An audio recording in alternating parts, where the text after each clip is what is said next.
but Winfred soon realized the reason.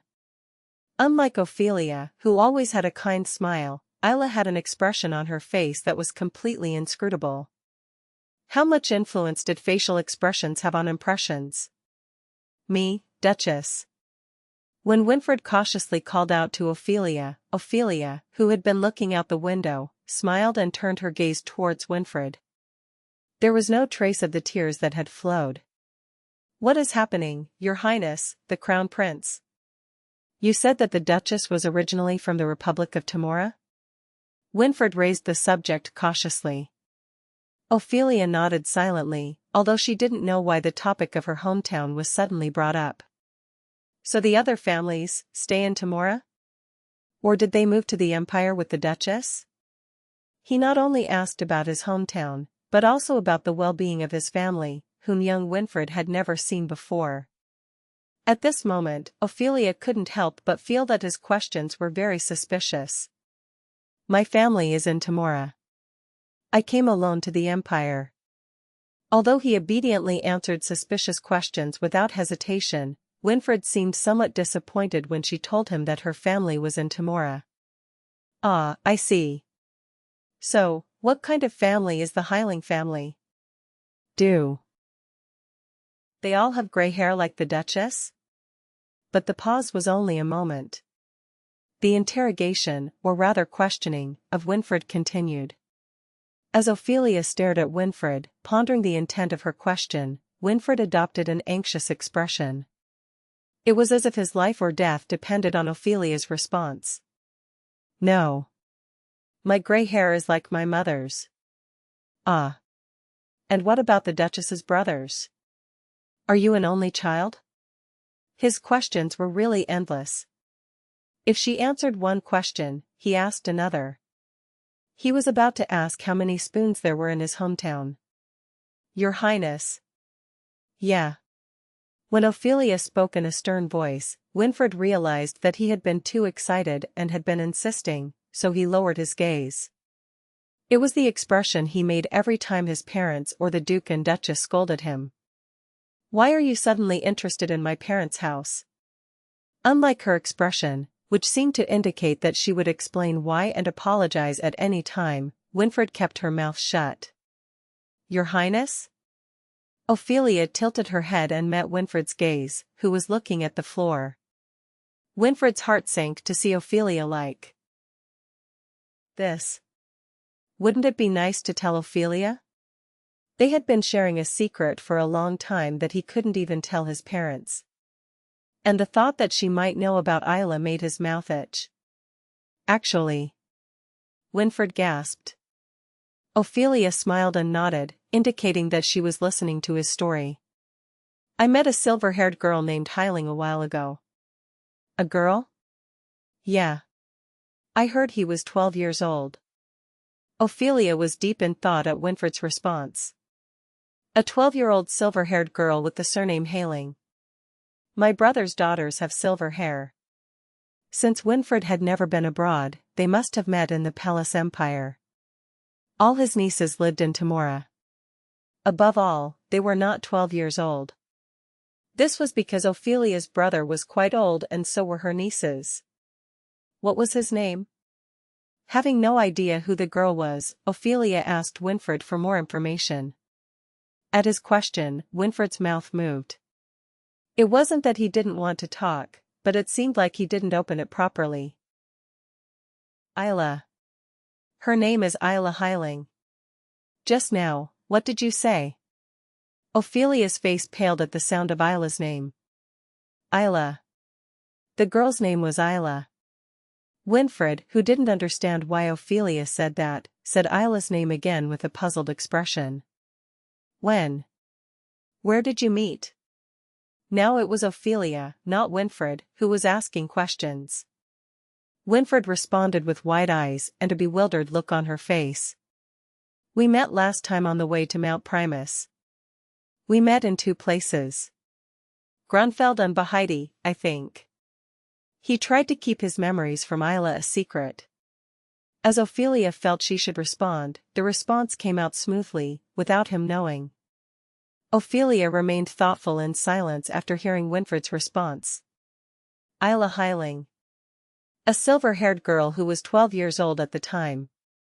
Time has passed since then, and her birthday was in the fall, so she must be 13 now, but doesn't she have too much in common with Ophelia's daughter, Ayla? By any chance, what color are that girl's eyes?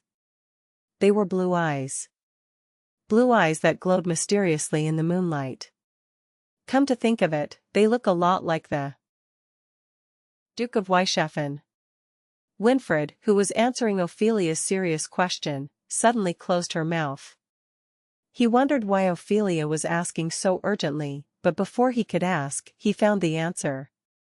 A small, oval face, small, full lips, and silver hair that gave off a soft shine.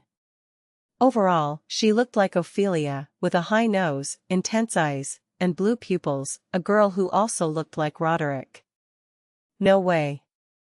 Could Ayla be the Duke of Weishafen's lost princess? Then all questions were resolved. The image of Ophelia, suddenly looking faint, and the homework Ayla had given her. Could it be that Ayla is the Duchess's daughter? Winfred blurted out the questions that had been on her mind. Ophelia didn't answer, but Winfred knew it was true.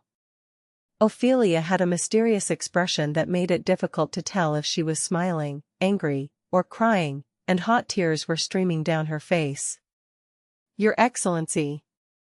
Your Excellency, the Duke. Roderick, who had said that he had urgent matters to attend to, but had nothing really urgent to do, was just making excuses and was sitting in the study, going through some papers. He raised his head when he heard the urgent male voice calling him. It was Jacqueline, the gentleman guarding Ophelia's room. What's happening? That is. His Highness the Crown Prince is urgently looking for you. Roderick stood up from his seat, closed the document he was reading, and asked with a somewhat confused look. Your Highness? For what reason? He just said that it was a very urgent matter. How long had it been since he stepped aside to tell her that he wanted to talk to Ophelia alone? And now I was looking for him again, for an urgent matter. Since Winfred was not one to get temperamental, Roderick's steps when returning to the reception room where Ophelia and Winfred were quite hurried. And when Roderick entered the room, he couldn't help but be amazed by the landscape that unfolded inside the room. Because Ophelia was crying silently and Winfred was restless, unable to do anything. That. I didn't make her cry on purpose. His wife had a scared look on her face, knowing that Roderick was a terrible person, and fearing that he might get into trouble. What happened? Before leaving the room, Ophelia seemed clearly delighted. To have such a welcome guest after so long. Although she had been shedding a lot of tears lately due to various things that were happening, Ophelia was not the type of person to break down like that in front of young Winfred. Winfred looked embarrassed as if he didn't know where to start explaining, and kept gasping for air as if he were about to open his mouth. Roderick, Ayla, our Ayla. Ayla? When the name of his lost daughter was suddenly mentioned, Roderick sat next to Ophelia with a very serious expression. It was as if he was hugging his wife, who was crying. Ophelia had difficulty speaking and could only sob. I thought Ayla must be alive somewhere. She supposed it was a mother's intuition. Clearly, Ayla was alive somewhere. No matter how far away she was, Ophelia could feel her daughter. But, contrary to his hunch, there was no report of his disappearance. But he had just learned from Winfred that Ayla was alive. When Ophelia could no longer speak, Roderick looked at Winfred, demanding an explanation. Winfred sighed deeply and repeated what she had told Ophelia. Grunfeld and Bahidi? Roderick frowned slightly. Both Grunfeld and Bahidi were important cities in the western part of the empire. It was hard to believe that he had seen Ayla in such a big city. Meanwhile, Roderick was searching for Byron, who had planned a rebellion and had disappeared to find Ayla. There was no physical evidence that Ayla's disappearance was related to Byron, but it was suspected. Because the day the nanny disappeared with the child while the parents were away was the morning after Byron failed to assassinate the late emperor. Byron believed that it was Roderick's fault that his father had chosen his younger brother, Hiram, as crown prince instead. He was believed to have advised the late emperor to make Hiram crown prince out of resentment over his love triangle with Ophelia. And the Byron he knew wouldn't have been surprised if he had kidnapped his daughter as revenge. But Byron's idea was a ridiculous misunderstanding.